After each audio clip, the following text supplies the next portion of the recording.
Olá, seja muito bem-vinda, muito bem-vindo ao nosso videocast sobre a ecologia do parentesco. Hoje nós vamos dar continuidade ao tema iniciado há 2 episódios. No primeiro vídeo nós vimos que fomos ensinados a ver a natureza como um mero palco, uma espécie de cenário de fundo inerte, colocado ali por Deus apenas para servir ao consumo, ao descarte e à dominação humana. Mas quando nós abrimos a Bíblia Sagrada, chegamos facilmente a uma constatação: nós não somos donos da terra, nós somos parentes de tudo que vive nela. Estamos usando aqui a tradução da Bíblia das Paulinas e sua edição pastoral, por conta da linguagem acessível e das notas explicativas que ela traz. Vamos voltar mais uma vez ao princípio de tudo, o livro do Gênesis.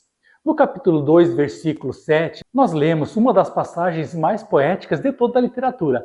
Deus molda o ser humano do pó da terra e sopra em suas narinas o hálito da vida. Entretanto, no texto original em hebraico existe um jogo de palavras que a maioria das traduções modernas acabou perdendo e que eu quero recuperar aqui com vocês. No original hebraico, a palavra usada para designar o ser humano é Adam. E a palavra usada para designar o solo, a terra arável, é Adamá. Você sabe o que isso significa na prática? Significa que a tradução mais precisa para Adão ou Adam não seria simplesmente homem, mas sim terrestre ou ser de terra. Nós somos literalmente humanos porque viemos do humus. Nossa própria carne, nossos ossos e os minerais que correm nas nossas veias são feitos da mesma matéria-prima que nutre as florestas e sustenta a natureza. E não para por aí. Se você avançar alguns versículos até Gênesis 2:19, vai descobrir que os animais do campo e as aves do céu foram formados exatamente da mesma matéria, da Adamá, da terra. Então Javé formou do solo todas as feras e todas as aves do céu.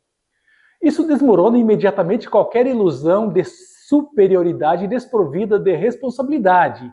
Humanos e animais compartilham o mesmo berço material e dependem do mesmo sopro divino para continuar existindo.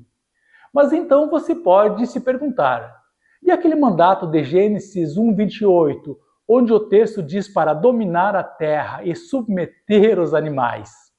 Esse versículo, infelizmente, foi usado durante séculos para justificar a devastação ambiental, o desmatamento predatório e a crueldade. No entanto, a teologia e a linguística bíblica nos mostram que interpretar esse domínio como uma licença para exploração tirânica é um erro trágico de tradução e de intenção. O Papa Francisco, na encíclica Laudato Si, no número 67, faz um alerta claríssimo sobre isso.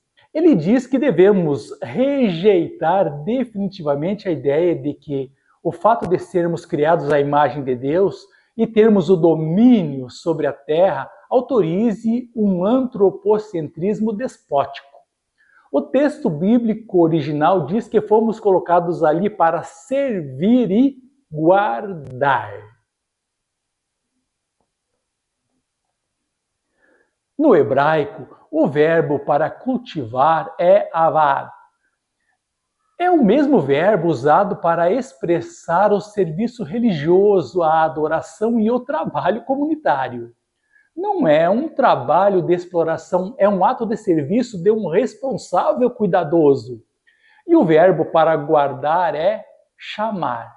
Chamar significa proteger, vigiar, preservar a integridade de algo valioso. Portanto, o mandato bíblico nunca foi destrua e lucre.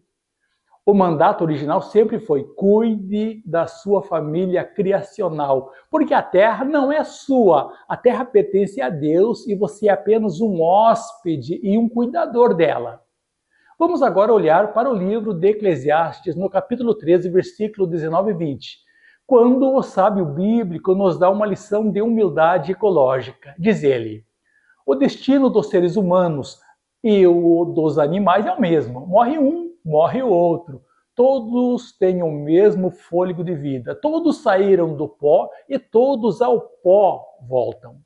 Veja a profundidade disso. O texto bíblico nos lembra que a nossa vulnerabilidade é idêntica à de qualquer outro ser vivo. Nós respiramos o mesmo ar, dependemos do mesmo solo e retornaremos à mesma terra. E para fechar o nosso episódio de retomada, pense comigo, como mudaria a nossa postura diária, as nossas escolhas de consumo, o nosso descarte de lixo e o nosso respeito pelos animais se nós passássemos a olhar para a criação não como recursos naturais, mas como nossos irmãos de solo, numa perspectiva ampliada de ecologia, a ecologia do parentesco. Ela começa exatamente aqui, na recuperação da nossa identidade como seres de terra, chamados a servir e proteger o jardim que o Criador nos confiou. No próximo episódio, nós vamos dar um passo adiante e falar especificamente sobre o reino animal, sobre como o texto bíblico garante direitos, descanso e compaixão aos nossos irmãos animais. Muito obrigado pela sua companhia. Reflita sobre isso. Retome os textos bíblicos aqui analisados, compartilhe esse vídeo e até o próximo episódio.